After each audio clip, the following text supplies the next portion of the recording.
Just a little early morning tour around the garden. So I'll show you what I've got going. So I've taken the covers off these beds. They've been covered with fleece up to now. It's the beginning of May, and you know, it's not going to get frosty anymore in my area, so I'm pretty safe to go.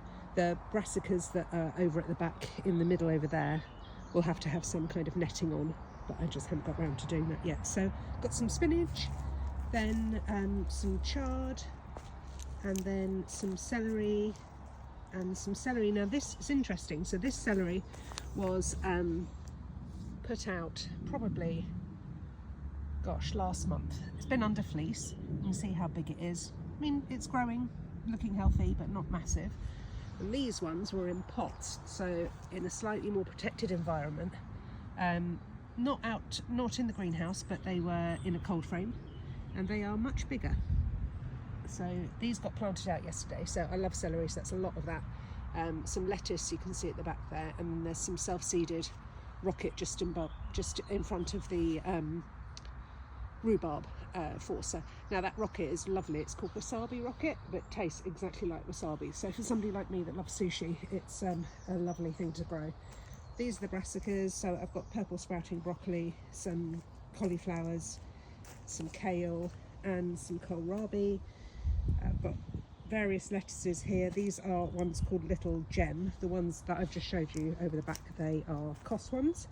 Got sweet pea, wigwam,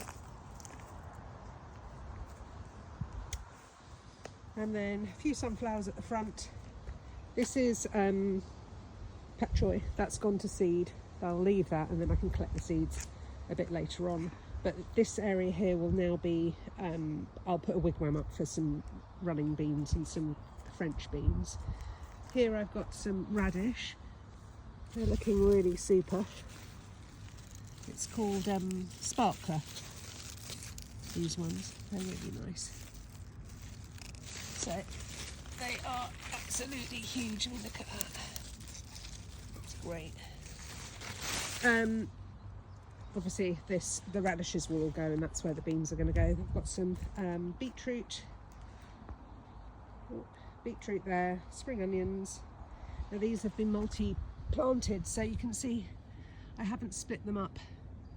I haven't split them up to plant them out, so they grow as a group quite happily together, and then once they're ready I just pull one apart from the group and let the rest grow on. It's a really easy way of saving a lot of space.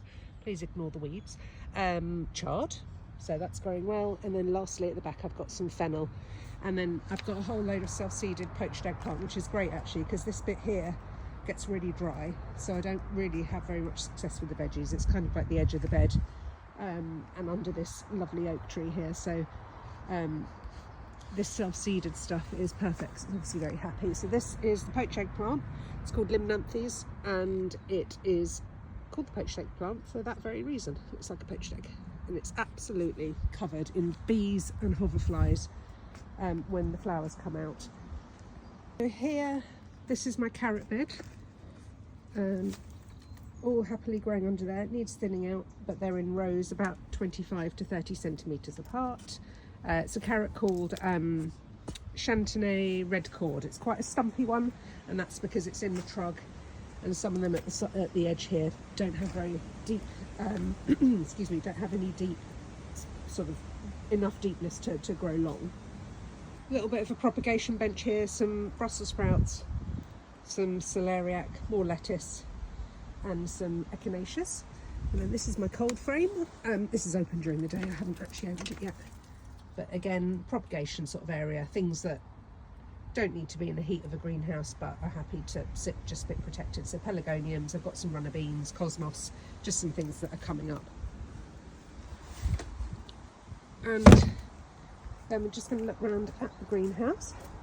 So I planted this up a couple of days ago with the tomatoes, quite a few varieties.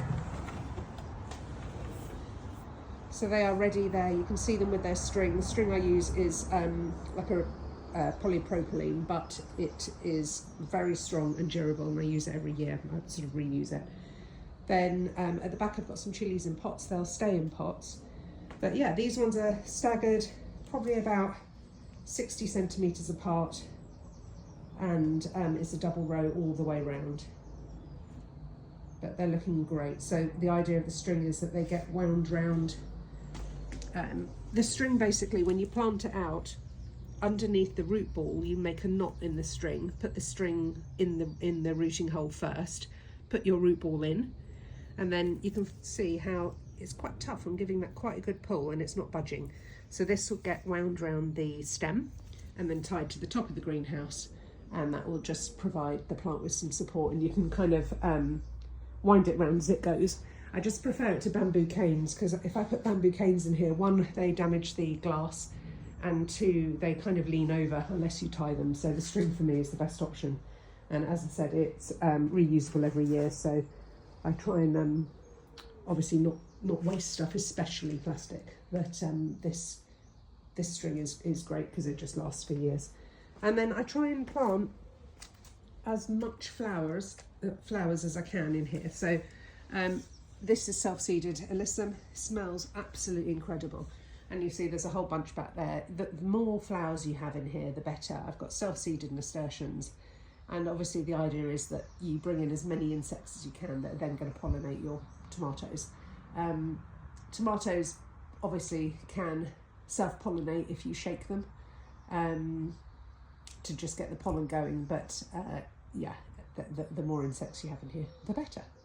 Anyway, hope you enjoyed the tour. I'll give another one in a few weeks just to show how progress is going.